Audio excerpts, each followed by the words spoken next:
Hey friends, welcome back to my channel Stree world. तो कल था रक्षाबंधन का त्यौहार और ये मेरी चचेरी नंद है। ये आई हुई थी तो इन्होंने मेरे हस्बैंड और मेरे देवर को भी राखी बांधी और साथ में मुझे भी लुम्बा पहनाया है। और फर्स्ट टाइम मैंने लुम्बा पहना है। इससे पहले तो मुझे आज तक किसी ने नहीं पहनाया था, पर हाँ बहुत अच्छा लगा।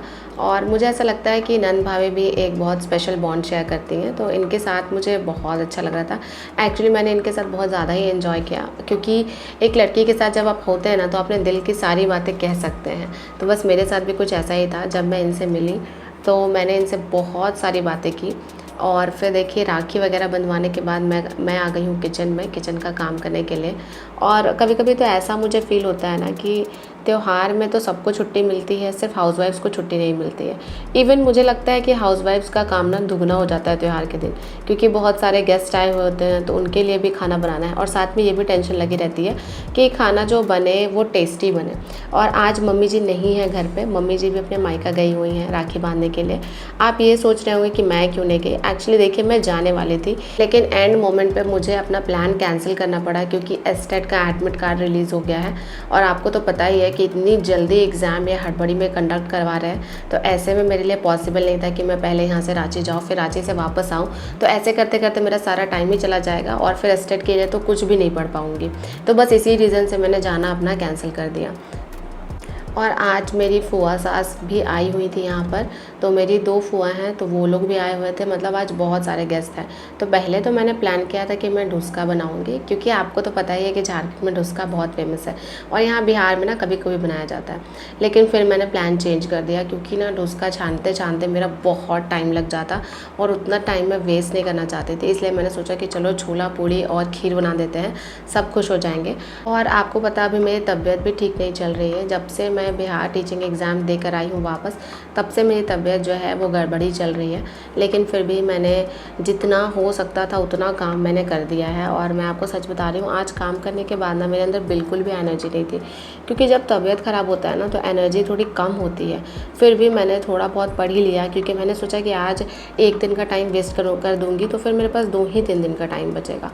तो बस इसीलिए अभी देखिए मैं पूड़ियाँ तल रही हूँ और इनको करने में ना मतलब लगभग 1 घंटे का टाइम तो चला ही गया था। फिर भी जैसे तैसे करके मैंने अपना काम ख़त्म किया और काम ख़त्म करने के बाद मैं पढ़ने बैठ गई थी, क्योंकि मैंने आज सोचा था कि क्या सिलेबस है। देखिए मैंने ना एस्टेट का अभी तक सिलेबस भी चेकआउट नहीं किया था कि एक्चुअली में सिलेबस है क्या, क्योंकि मैं ऐसा एक्सपेक्ट कर रही थी कि एग्ज़ाम जो है वो थोड़े दिन के बाद होगा, मे बी सितंबर एंड में होगा। लेकिन अभी जब एग्ज़ाम इतना जल्दी है तो मैंने सिलेबस पहले चेक किया। तो मेरा सब्जेक्ट ना मैथ्स है, तो मैथ्स से तो 100 नंबर के क्वेश्चन पूछे जाएंगे और 50% क्वेश्चन तो मुझे लगता है क्लास 10 तक ज़रूर पूछे जाएंगे। तो क्लास 10 तक के जितने भी क्वेश्चंस हैं उनके लिए मुझे कोई टेंशन नहीं है, क्योंकि वहाँ तक मेरा कॉन्सेप्ट बहुत क्लियर है।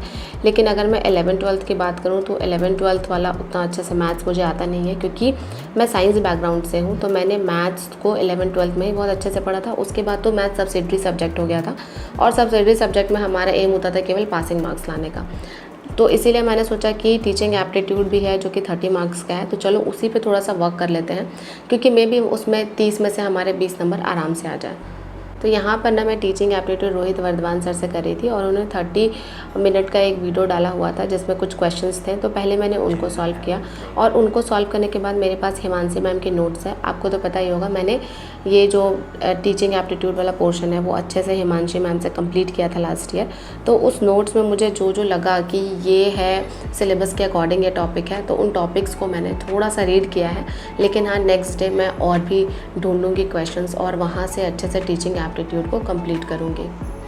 हिमांशी मैम के नोट्स पढ़ने के बाद मैं टेक्स्ट बुक से टीचिंग एप्टीट्यूड के क्वेश्चन सॉल्व कर रही थी। तो ये टीचिंग एंड लर्निंग प्रोसेस का था टेस्ट और इसमें टोटल 10 क्वेश्चन दिए हुए थे। तो मैंने सोचा कि चलो टेस्ट देकर देख लेते हैं कि मेरे कितने नंबर आ रहे हैं। कि मैं देखना चाहती थी कि टीचिंग एप्टीट्यूड में मेरा कमांड है भी या नहीं, क्योंकि अगर मैं बात करूँ केवीएस की तो उस समय भी मैंने पेडागोजी को बहुत अच्छे से पढ़ा था। तो मैं ये कह सकती हूँ कि पेडागोजी का मेरा बेस जो है वो अच्छे से बना हुआ है। बस जो टॉपिक दिए हुए हैं एस्टेट के एग्ज़ाम में उनको मुझे एक बार अच्छे से रिवाइज़ करना होगा। और मैं आपको भी कहूँगी कि टीचिंग एप्टीट्यूड के ना प्रीवियस ईयर पेपर्स आप सॉल्व कर लीजिए, क्योंकि उसको सॉल्व कीजिएगा ना तब आपको आइडिया मिल जाएगा कि क्वेश्चंस एक्चुअली में पूछे कैसे जाते हैं। और सबसे इम्पॉर्टेंट, जब हम प्रीवियस ईयर पेपर सॉल्व करते हैं तो हमें पता चलता है कि हमें कौन सा ऑप्शन को मार्क करना है। अगर आपने KVS में का एग्ज़ाम दिया होगा PRT का, तो आपको उसे पता चल गया होगा कि ऑप्शंस कितने ज़्यादा सिमिलर दिए हुए थे और उसमें बहुत ज़्यादा कन्फ्यूजन हो रहा था कि कौन सा आंसर सही होगा। तो फाइनली ना मैंने बैक टू बैक बहुत सारे सेट सॉल्व किए और ये जो सेट था ये बहुत ज़्यादा इजी था। इसमें 10 क्वेश्चन थे, 10 क्वेश्चन एकदम एक दिमाग लगाने वाला था। आप भी सॉल्व करेंगे तो आपके सारे क्वेश्चन सही होंगे। तो मेरे साथ भी कुछ ऐसा ही हुआ, मेरे सारे क्वेश्चन इसमें सही हो गए और मेरा रैंक जो है वो 1 आ गया। तो आप भी इसको सॉल्व कीजिएगा। टेक्स्ट बुक में बहुत सारे क्वेश्चन दिए रहते हैं, तो मुझे लगता है कि अभी आपको इन सारे क्वेश्चन को सॉल्व करने की ज़रूरत है। तो इतना सॉल्व करने के बाद फिर मैं दोबारा से वीडियो देखने लग गई थी और यहाँ पर ना फिर से रोहित वर्धमान सर ने जो बिहार टीचिंग एप्टीट्यूड का सिलेबस है उसके अकॉर्डिंग वो क्लासेस दे रहे हैं। तो 4 दिन में वो कंप्लीट करा देंगे क्लासेस। तो वो क्लास को मैं देख रही थी। ये क्लास लाइव चल रहा था तो मैंने उसे थोड़ा देखा और उसके बाद मेरी तबीयत बिल्कुल भी अच्छी नहीं थी, तो मुझे लग रहा था कि अब मुझे रेस्ट करना चाहिए। तो फिर मैंने थोड़ी देर ही पढ़ाई की और उसके बाद फिर मैंने वीडियो चलाना बंद कर दिया, क्योंकि जब सर्दी होती है ना तो बहुत ज़्यादा हेडेक होता है और हेडेक में जब हम कोई वीडियो देखते हैं तो और ज़्यादा सिर दर्द देता है। तो बस फाइनली अब मैंने स्टडी को ख़त्म कर दिया है। अब मैं थोड़ा सा रेस्ट करने चली जाऊँगी। हे फ्रेंड्स, आप सबको तो पता चल ही गया होगा कि एस्टेट का एडमिट कार्ड आ गया है। सबको अपने एग्ज़ाम डेट के बारे में पता चल गया है। मेरा जो एग्ज़ाम है वो 5 सितंबर को है और मेरा जो सेंटर है वो दरभंगा दिया है, मतलब बहुत दूर यहाँ से। पहले तो बिहार टीचिंग एग्ज़ाम का भी सेंटर दूर ही दिया था गया में, तो वहाँ पर स्ट्रगल करके हमने एग्ज़ाम कैसे भी दे दिया। और अब एस्टेट का एग्ज़ाम भी बहुत दूर सेंटर दे दिया है। मतलब इतनी दूर सेंटर देने का मुझे समझ नहीं आता क्या लॉजिक होता है इनका। थोड़ा आसपास की जगह में देते हैं तो उससे थोड़ा हरासमेंट कम होता है और स्टूडेंट ऑटोमेटिक अच्छा परफॉर्म करता है एग्जाम में। बट ये सेंटर ही इतना दूर दे देते हैं कि स्टूडेंट जाते जाते उसकी आधी एनर्जी खत्म हो जाएगी और एग्जाम सेंटर में क्वेश्चंस देकर बाकी एनर्जी खत्म हो जाएगी। और मुझे तो ये लग रहा है ना कि ये एस्टेट का एग्जाम इतना जल्दी क्यों कंडक्ट करा रहे हैं। मीन्स कि 25 अगस्त को इसका लास्ट डेट था और 4-5 दिन के एकदम शॉर्ट नोटिस में ये बता देते हैं कि हम एडमिट कार्ड जारी करने वाले हैं और एग्जाम भी कंडक्ट होगा। बताइए, जो लास्ट टाइम एस्टेट जो है वो 2019 में हुआ था और अभी जब एस्टेट हो रहा है तो इतना कम टाइम दिया गया है। मतलब बहुत सारे स्टूडेंट्स, मैंने कल वीडियो भी देखा था यूट्यूब पे, बहुत सारे स्टूडेंट्स का सब्जेक्ट कॉम्बिनेशन वाला गलत हो गया। मीन्स के कुछ स्टूडेंट ऐसे भी थे जो कि साइंस के थे बट उनका सब्जेक्ट कॉम्बिनेशन नहीं बन रहा था, पर वो BPSC ट्री की तैयारी कर रहे थे, टीचिंग एग्जाम में ज़्यादा बिजी थे, तो बहुत लोग फॉर्म ही नहीं फिल कर पाए हैं। और बहुत लोगों का ऐसा हुआ है कि वो साइंस स्टूडेंट थे तो उन्होंने साइंस में ही डाल दिया है, जबकि उन्होंने सब्जेक्ट कॉम्बिनेशन चेक ही नहीं किया। तो इस वजह से बहुत सारे लोगों ने धरना भी दिया है और फॉर्म एडिट करने का या करेक्शन करने का कोई भी ऑप्शन हमें नहीं दिया गया है। तो ये सारी चीज़ें, मतलब बहुत सारी चीज़ें जो है ना वो ऐसे ही चल रही है। बस इनको किसी भी हालत में एग्ज़ाम कंडक्ट कराना है।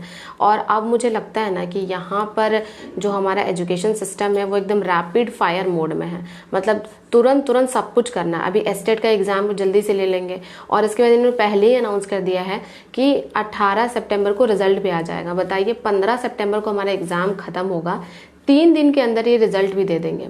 मीन्स कि इतना जल्दी तो मुझे नहीं लगता था कि आज तक इंडिया के हिस्ट्री में कोई भी एग्ज़ाम कंडक्ट किया गया होगा जितनी जल्दी ये एस्टेट को कंडक्ट करा रहे हैं। तो चलिए, एग्ज़ाम कंडक्ट भी करा रहे हैं, लेकिन मुझे अब ऐसा लगता है ना कि ये जो एक न्यूज़ आई थी कुछ दिन पहले कि फिर से बिहार में 1.5 लाख शिक्षकों की बहाली होगी, मुझे लगता है कि उस बहाली की वजह से ही एस्टेट को जल्दी कंडक्ट कराया जा रहा है। क्योंकि अगर ये एस्टेट नहीं कराएंगे कंडक्ट तो फिर इनको बहाली निकालने में थोड़ा टाइम लग जाएगा। तो उस प्रोसेस को जल्दी करने के लिए पहले एस्टेट ले रहे हैं और मुझे ऐसा लगता है कि अक्टूबर तक ये फिर से टीचिंग वैकेंसी ले आएंगे। इसलिए मैं आपको यही कहूँगी कि एस्टेट देने के बाद रिलैक्स मत करिएगा। जो अभी BPSC का एग्जाम हुआ है उसमें जो 9-10 हाई स्कूल और 11-12 का जो भी सिलेबस है सब्जेक्ट वाइज, आप उसी के अकॉर्डिंग पढ़ना भी शुरू कर दीजिएगा। क्योंकि फिर ये ऐसे ही करेंगे, तुरंत वैकेंसी लाएंगे और 10 दिन के अंदर या 15 दिन के अंदर ये एग्जाम कंडक्ट करा देंगे। मुझे ऐसा लगता है कि हर हाल में इनको चुनाव से पहले एग्जाम कंडक्ट कराना ही कराना है। तो आपको भी यही कहूँगी कि एस्टेट देने के बाद रिलैक्स मत होइएगा, क्योंकि अब मुझे सच में ऐसा फील हो रहा है कि वैकेंसी आएगी और उसका एग्ज़ाम भी तुरंत। देखिए, KVS की भी जब वैकेंसी आई थी तो उसका एग्ज़ाम भी जल्दी ही कंडक्ट कराया गया था। ऐसा नहीं था कि हमें 4 महीने का या 3 महीने का टाइम दिया गया था। मतलब 3 महीने के टाइम पीरियड में KVS की वैकेंसी भी आई और उसका एग्ज़ाम भी हो गया और साथ ही साथ उसका आंसर की भी दे दिया गया था। तो ये तीनों चीज़ KVS एग्ज़ाम में भी फॉलो हुई कि 3 महीने के अंदर सब कुछ हो गया। तो ये तो बिहार है, तो मुझे ऐसा लगता है कि जब इसकी वैकेंसी आएगी तो 1 महीने के अंदर सब कुछ हो जाएगा। तो आप भी एस्टेट एग्ज़ाम देने के बाद एकदम मतलब रैपिड मोड में ही पढ़ाई कीजिएगा। जो प्रीवियस सिलेबस है, प्रीवियस क्वेश्चन पेपर है, उन सबको सॉल्व करते रहिएगा ताकि आपकी तैयारी पहले से रहे। अब मैं बात करूंगी कि बहुत सारे स्टूडेंट बोल रहे थे कि 3-4 दिनों के अंदर क्या तैयारी करें, तो मैं आपको यही कहूंगी कि 3-4 दिनों के, जैसे कि अगर आप हाई स्कूल मीन्स कि 9th-10th का अगर आपने फिल किया है तो उसमें जो सिलेबस है मैथ्स का, जैसे मान लीजिए मेरा मैथ सब्जेक्ट है तो मुझे इतना पता है कि मैथ्स से 100 क्वेश्चन आएंगे, तो 50% क्वेश्चन जो है वो 9 और 10 के सिलेबस से आएंगे और मे बी 50% क्वेश्चन जो है वो हायर भी पूछे जाए, मीन्स कि 11-12 के भी पूछे जाए। तो 9-10 का जो सिलेबस है आप उस पर पहले ज़्यादा फोकस कीजिएगा। मीन्स कि SCERT या NCERT बुक में जो 9-10 का सिलेबस दिया हुआ है, जो कॉन्टेंट दिया हुआ है, आप वहाँ से अच्छे से उसको एक बार रिवाइज कर लीजिए। और दूसरा आप ये कीजिए कि एस्टेट का जो प्रीवियस ईयर पेपर है उसको बहुत अच्छे से सॉल्व करके जाइए, क्योंकि मुझे ऐसा लगता है कि प्रीवियस ईयर पेपर से क्वेश्चन पूछे जाएंगे, क्योंकि इतनी जल्दी क्वेश्चन रेडी करना सबके लिए पॉसिबल नहीं होता है। तो मे भी कुछ क्वेश्चंस वहां से भी डाले जाएं। तो प्रीवियस ईयर पेपर एकदम मस्ट है। आप चाहे NCERT पढ़े या ना पढ़े, लेकिन प्रीवियस ईयर पेपर को एकदम अच्छे से करके जाइएगा। तो मुझे लगता है कि 3-4 दिनों में आप इतना ही कर सकते हैं। और साथ ही साथ यूट्यूब पे जो टीचर्स टीचिंग एप्टीट्यूड का मैराथन करा रहे हैं वो एक बार देख लीजिएगा, तो मुझे लगता है कि इतना काफ़ी होगा। और कल मुझे 1-2 कमेंट ऐसा भी आया था जिसमें कुछ लोग लिख रहे थे कि दी हमारा एग्जाम सेंटर बहुत दूर दिया है, इस वजह से हम एग्जाम देने नहीं आएंगे। स्पेशली जो अदर स्टेट के जैसे झारखंड और यूपी के बच्चे हैं वो सोच रहे हैं कि वो एग्जाम नहीं देंगे, पर मैं आपको बता दूं कि आप जरूर ये एग्जाम दीजिए। क्योंकि एक तो प्राइमरी का हमारा कुछ ठिकाना नहीं है कि प्राइमरी में बीएड वालों को रखा जाएगा या बाहर किया जाएगा, तो एक तो ये टेंशन है। दूसरी, अगर आप एस्टेट का एग्जाम नहीं देते हैं और उसके बाद वैकेंसी आ गई तो फिर आप बहुत पछताएंगे। तो इसीलिए आप ये मत सोचिए पेपर टफ आएगा ईजी आएगा, ये बात की बात है। आप पहले एग्जाम देने जाइए, मे बी पेपर ईजी आए, मे बी मॉडरेट आए, ये भी हो सकता है, ये भी ऑप्शन हम लेके चल सकते हैं। और एग्जाम दे दीजिए, रिजल्ट हो या ना हो ये बात की बात है। मे बी आपका रिजल्ट अगर हो जाए तो आप भी फिर जो वैकेंसीज आएंगे उसके लिए आप एलिजिबल रहेंगे। तो ये गलती बिल्कुल मत कीजिएगा कि आप एग्जाम देने नहीं जाइएगा। एग्जाम दीजिए चाहे आपका सेंटर कितना भी दूर क्यों ना दिया हो। अगर मैं बात करूँ अपने सेंटर की तो मेरा एग्जाम सेंटर दरभंगा में है। और कितने लोगों का एग्जाम सेंटर दरभंगा में पड़ा है मुझे कमेंट करके जरूर बताइएगा। और जो मेरे प्यारे सब्सक्राइबर्स दरभंगा से हैं वो भी मुझे बताइएगा कि आप दरभंगा में कहाँ से हैं। तो चलिए आज मैं वीडियो को यहीं पर ख़त्म करती हूँ, मिलती हूँ नेक्स्ट वीडियो में।